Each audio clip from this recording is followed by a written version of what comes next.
and the people that have come this evening have a smidgen of what the needs are within the city. And my objective is that, our forms are coming out for election. And it will give you a better idea of who to put your check mark behind. It's very important what's going on in the city. And I'm allowing this much time because I think that city residents need to discuss more in open debate. What does Bethlehem do to advance diversity, inclusion, and equity in our cities? And where can we improve in human relations? Having represented you fight for civil rights and civil liberties for all these years, we've come down to a very interesting situation.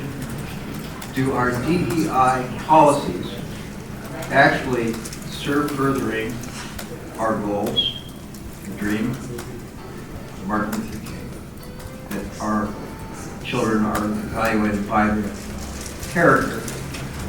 Or do we inject artificial criteria as suggested by DEI? To jump aboard the DEI bandwagon is to,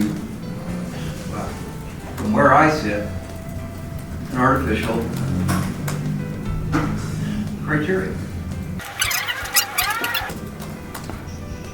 To jump aboard the DEI bandwagon is to,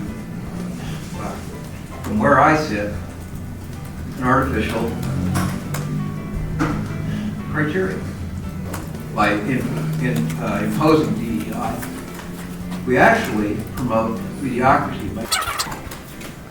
Let's step away from the artificial criteria that DEI imposes and go back to the dreams of Dr. Martin Luther King. Controversial statement. I'm the proverbial outsider. I got the kahunas to say something like that. I have a very, very broad spectrum family. America freed the slaves in 1863 through the Emancipation Proclamation of Abraham Lincoln, but gave the slaves no land or nothing in reality, and as a matter of fact, to get started on. At the same time, America was giving away millions of acres of land in the West and the Midwest, which meant that there was a willingness to give the white peasants from Europe an economic base.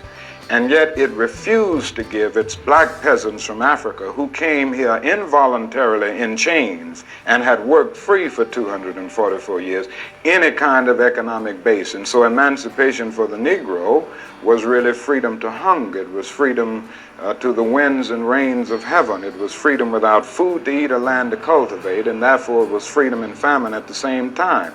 And when white Americans tell the Negro to lift himself by his own bootstraps, they don't look over the legacy of slavery and segregation. I believe we ought to do all we can and seek to lift ourselves by our own bootstraps. But it's a cruel jest to say to a bootless man that he ought to lift himself by his own bootstraps. And many Negroes, by the thousands and millions, have been left bootless as a result of all of these years of oppression and as a result of a society that deliberately made his color a stigma and something worthless and degrading. We were at Hispanic Center Lehigh Valley, and someone had asked this question, you may remember it, what can we do to get more females on the ballot? And I remember saying, I only have brothers, but if you have sisters, daughters, grandchildren, tell them to run for city council. And Bethlehem responded at the ballot by electing Olga, and then a few years later, electing our Councilwoman Grace Ramsey-Smith by electing Kira Wilhelm, who's here, and then Olga opened the door for Rachel Leon, a Southside resident. So we need to encourage our friends, our family, our neighbors who want to serve to know that in Bethlehem, it's not only about putting your name on the ballot, but there's been proven success from our council candidates who create, whether it's diversity of gender, diversity of religious belief, diversity of ethnic background. Can we do better? We can always do better. It's about representation. It's about whoever you are in the city, wherever you come from, whether you are of Hispanic, white, black, Asian, whatever it would be, that you feel comfortable everywhere you go. And Bethlehem, through the mayor's office, which has been referenced, Mayor Reynolds had appointed a director of diversity, equity, and inclusion. I think everybody's done well. I know that you didn't go as far as you'd like to go, but you'll get your opportunity. But thank you all very much.